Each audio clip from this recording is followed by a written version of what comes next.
Hello friends, if you're new, welcome to my channel. How about going down and hitting the subscribe button and ringing the bell so you don't miss any of my episodes? For my fans and subscribers, welcome back. I really appreciate your patronage. Today's topic, Yahweh and the Astral Deities. Nothing else I need to say before getting on with the video, so let's go. I generally like to preface videos like this by saying I don't really care if you decide to continue being a Christian after you see some of my videos. It doesn't bother me one way or another. I just want you to be informed. And that's something that the Christians definitely don't do. Sun worship was widespread throughout the ancient Near East, so we should not be surprised to see allusions to it in the Old Testament. Many of these mentions date from the 7th to the 6th centuries BCE, Deuteronomy, 2 Kings, Jeremiah, and Ezekiel, though Job 31:26-28 is later.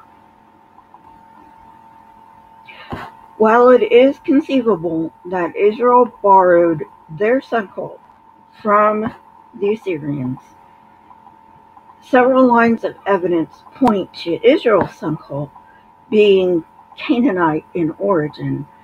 Certainly the Assyrians had a sun cult. Let's look at the evidence for why Israel's sun cult was Canaanite. First, let's take a look at the account in 2 Kings 23. All gods Josiah is said to have removed from the temple were Canaanite. Also, the Deuteronomist strongly implies that the astral cults of Manasseh were Canaanite.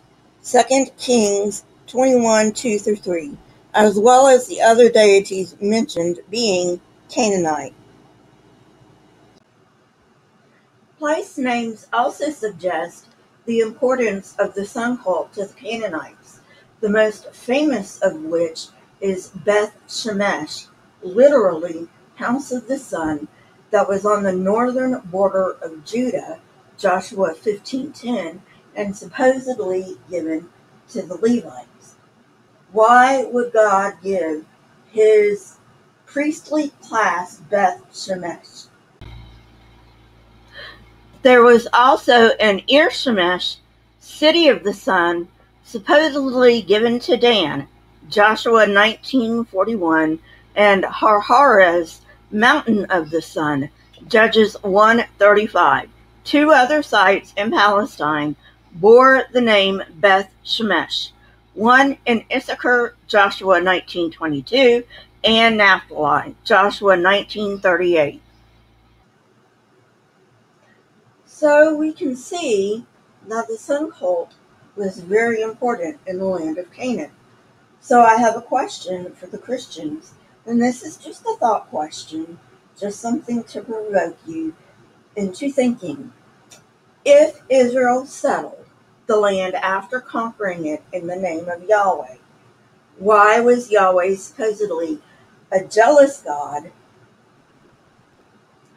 was perfectly okay with Israel keeping pagan place names that reminded them of the Canaanite sun cult? Maybe, just maybe, the Israelites were not Yahwists yet. Two pieces of archaeological evidence also show a sun cult in Israel before Mesopotamian influence. First, a 10th century BCE cult stand containing 4 levels, the first level representing a horse and a sun disk. The second artifact is a small horse figurine's head with a disc-like symbol in its forehead, dating circa 925 to 905 BCE. These are of particular interest because 2 Kings 23:11 mentions that during Josiah's reform, he specifically removed horses and chariots of the sun from the Jerusalem temple. Association between the horse and sun had been part of Syro-Palestinian religion for centuries, so there is no need to attribute this to Assyrian influence. Absolute certainty is impossible without more evidence, but it is likely that Samson the judge was a solar hero. Here are some reasons. Samson means sunny from the Hebrew Shemesh, meaning sun. Comparable names are found in the ancient Near East, but that is the only one in Hebrew found in the Old Testament. According to Judges, Samson was born in Zorah, only 2.5 miles from Beth Shemesh, which name implies a sun temple there. Various other places mentioned in his story are all within a 6-mile radius of Beth Shemesh. Psalm 19 explicitly mentions and personifies the sun. Verse 5 compares the sun to a quote-unquote strong man, which incidentally are the same words used to describe Samson.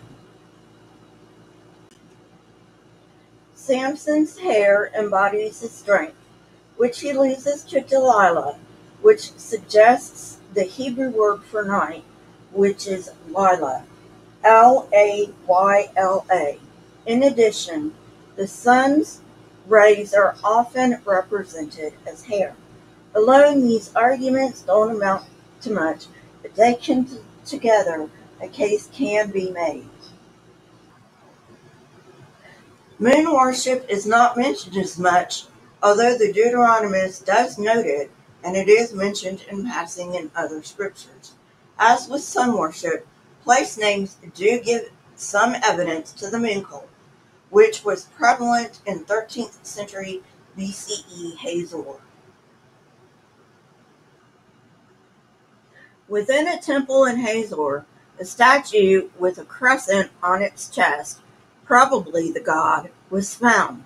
Archaeologists also found a stela that depicts hands reaching for a crescent. Again, Assyrian influence is not needed since Israel inherited the Canaanite moon cult. Since the Deuteronomist claims that Manasseh's astral cults were Canaanite in origin, it is reasonable to assume that his non-astral cults were also. The Old Testament writers referred to deities by their correct names. Idria, the Canaanite name, is used instead of the Aramaean Sin. New evidence has shed light on the moon cult, the Old Testament, and the god Sheger. It had long been suspected that the Deuteronomist had demythologized Sheger the same way he demythologized Astarte, but until recently we had no proof. Recent discoveries have shown that Sheger was a moon god. Archaeologists have found Hittite correspondence to personal names written syllabically. In addition, the day of the full moon in the Hittite culture was dedicated to Sheger. The connection between Sheger and the Old Testament probably lies in the crescent moon looking like a bull's horn. Evidence throughout the ancient Near East shows that the crescent moon was sometimes thought of as a bull's horn. Many of you will be glad to know that I am giving Lucifer, son of the dawn, or as some of you may know him alternatively as son of the morning, his own video. So stay tuned for that. Well, friends, that's it for today. I hope you enjoyed it.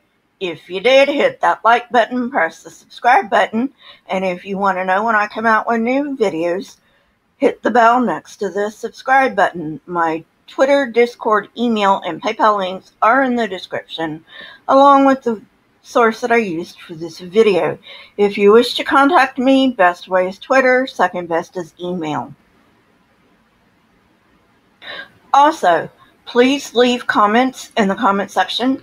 Not only do I love hearing from you, but it also helps to trigger the YouTube algorithm. You may also leave any requests down there as well. Keep learning and searching for truth. Here are a few videos from my library. If you have not watched them yet, go ahead and watch them and tell me what you think. Until next time, friends, stay safe and goodbye.